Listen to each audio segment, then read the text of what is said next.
Saudara-saudara, sebelum lanjut jangan lupa klik subscribe, klik lonceng notifikasi, di like dan dibagikan kepada yang lain agar banyak orang diberkati. Tuhan Yesus memberkati. Shalom saudara-saudara yang dikasihi Tuhan. Hari ini kita jumpa lagi dalam kasih Tuhan, dan saya akan menyampaikan kebenaran firman Tuhan dengan tema menjaga lidah.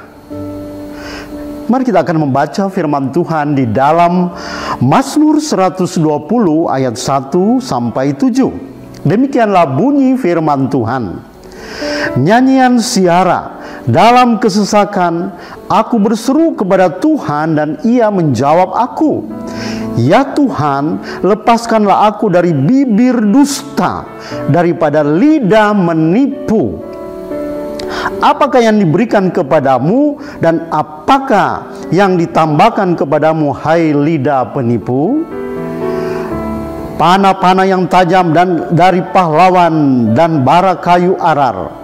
Celakalah aku karena harus tinggal sebagai orang asing di Mesek, karena harus diam di antara kemah-kemah Kedar. Cukup lama aku tinggal bersama-sama dengan orang-orang yang membenci perdamaian.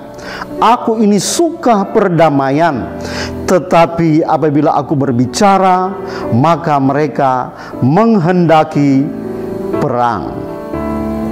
Saudara-saudara yang dikasihi oleh Tuhan, hampir setiap hari kita berbuat dosa dengan mulut dan lidah kita tanpa mungkin kita sadari.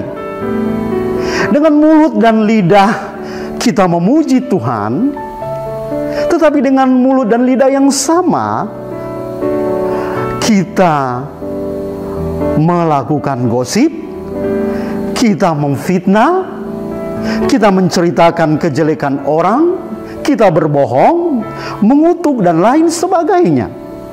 Saudara-saudara yang dicintai oleh Tuhan, ya, saya kira tidak salah jika kita sering berdoa supaya Tuhan lindungi dan lepaskan saya dari kuasa kegelapan, lepaskan saya dari roh-roh keduniawian, lepaskan saya dari roh-roh jahat, lepaskan saya dari roh-roh iri hati dan lain-lain sebagainya yang sejenis dengan itu.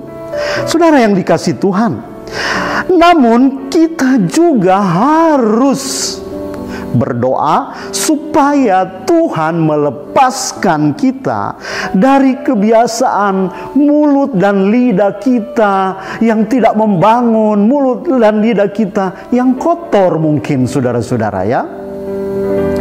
Mengapa kita harus berjuang, saudara-saudara, untuk melepaskan hal ini dari kehidupan kita?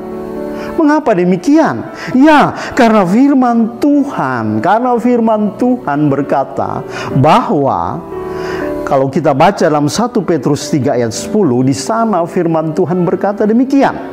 Siapa yang mau mencintai hidup dan mau melihat hari-hari yang baik, ia harus menjaga lidahnya terhadap yang jahat dan bibirnya terhadap ucapan-ucapan yang menipu.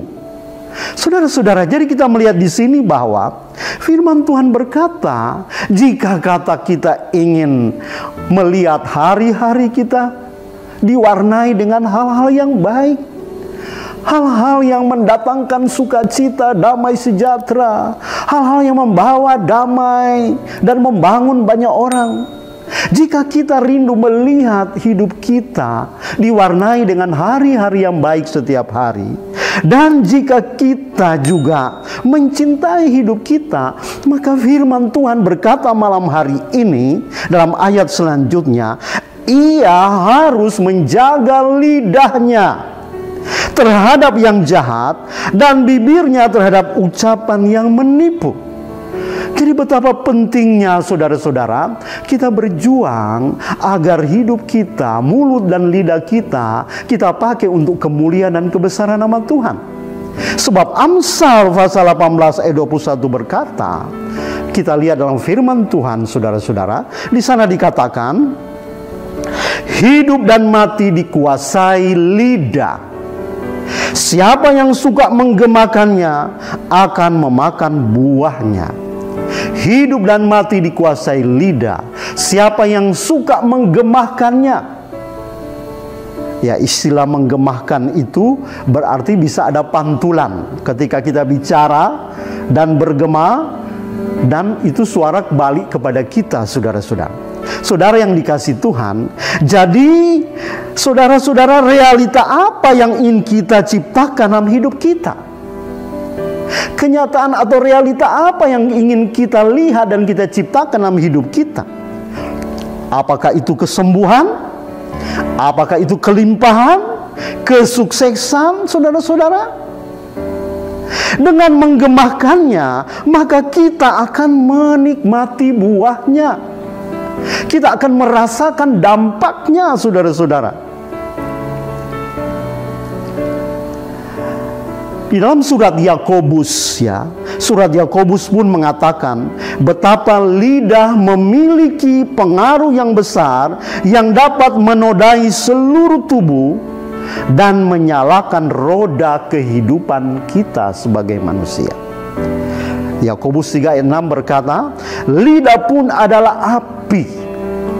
Ia merupakan suatu dunia kejahatan dan mengambil tempat di antara anggota-anggota tubuh kita sebagai sesuatu yang dapat menodai seluruh tubuh dan menyalakan roda kehidupan kita, sedang ia sendiri dinyalakan oleh api neraka. Saudara yang dikasihi Tuhan, oleh sebab itu kita harus berhati-hati menggunakan lidah kita.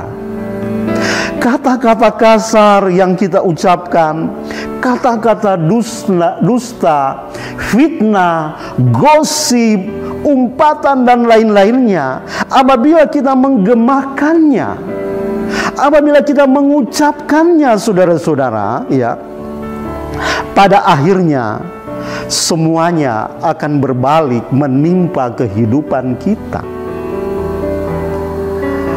Akibatnya, saudara-saudara, apa? Kita akan menjadi orang-orang yang tidak disukai, tidak dapat dipercaya, dijauhi orang. Mungkin bisa teman-teman kita menjauhi kita, dan tentunya akan berpotensi mendatangkan kesukaran dalam hidup kita atau masalah di kemudian hari, dan akhirnya akan membawa kita kepada kematian, seperti yang telah dikatakan oleh Amsal 18 ayat 21, bahwa hidup dan mati itu dikuasai lidah. Jadi saudara-saudara, siapa yang bisa menjaga mulut dan lidah kita? Bukan orang lain, tetapi kita sendirilah sebagai anak-anak Tuhan, orang percaya, yang harus menjaga mulut dan lidah kita. Oleh sebab itu, saudara, Bapak Ibu yang dicintai Tuhan, mari kita terus berdoa dan meminta kekuatan dari Tuhan agar kita bisa mengendalikan lidah kita, sehingga apa yang keluar dari mulut dan lidah kita adalah kata-kata berkat, kata-kata yang berguna dan bermanfaat dan membangun banyak orang, dan pada akhirnya Yesus dimuliakan, nama Tuhan ditinggikan melalui kata-kata kita, saudara-saudara. Oleh sebab itu Rasul Paulus menasihati jemaat Efesus agar mereka yang sudah di dalam Yesus dan sudah menjadi manusia baru, telah diciptakan kembali, sepatutnya lah mereka memiliki gaya hidup sebagai manusia baru. Salah satu gaya hidup itu adalah cara kita berkata-kata. Perkataan kita sepatutnya adalah perkataan yang membangun. Oleh sebab itu Efesus 4 ayat 29 dan 30 berkata, janganlah ada perkataan kotor keluar dari mulutmu, tetapi pakailah perkataan yang baik untuk membangun di mana perlu, supaya mereka yang mendengarnya beroleh kasih karunia. Dan janganlah kamu mendukakan Roh Kudus Allah, yang telah memeterai kamu menjelang hari penyelamatan. Inilah yang Tuhan rindukan kepada kita sebagai anak-anak Tuhan. Mari kita bergaya hidup sebagai orang-orang yang telah dibaharui, yang telah diciptakan kembali menjadi manusia baru, saudara-saudara. Kunci sukses dalam kehidupan rohani kita adalah ketika kita menjaga lidah kita dari hal-hal yang tidak berkenan kepada Tuhan.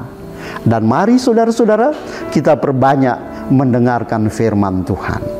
Kiranya Tuhan memberkati, menjadi berkat bagi Bapak, Ibu sekalian. Ya, mari kita berdoa. Tuhan Yesus yang baik, hamba-Mu telah menyampaikan kebenaran firman Tuhan. Betapa penting Engkau menciptakan lidah kami untuk kami pakai demi hormat dan kemuliaan nama-Mu. Melalui lidah kami akan ada banyak orang diselamatkan, banyak orang diteguhkan, diberkati dan dibangun imannya Tuhan. Ampunilah kami jika seringkali kami, walaupun mungkin kami tidak sadari, kami sering memakai mulut dan lidah kami untuk hal-hal yang tidak berkenan kepada Tuhan, untuk hal-hal yang sia-sia. Inilah hidup kami Tuhan. Bawa kami untuk menjaga lidah kami dari hal-hal yang tidak berkenan kepada Tuhan. Dan mampukan kami untuk terus memperbanyak firman Tuhan dalam perkataan-perkataan kami. Dalam nama Yesus hamba berdoa. Amin.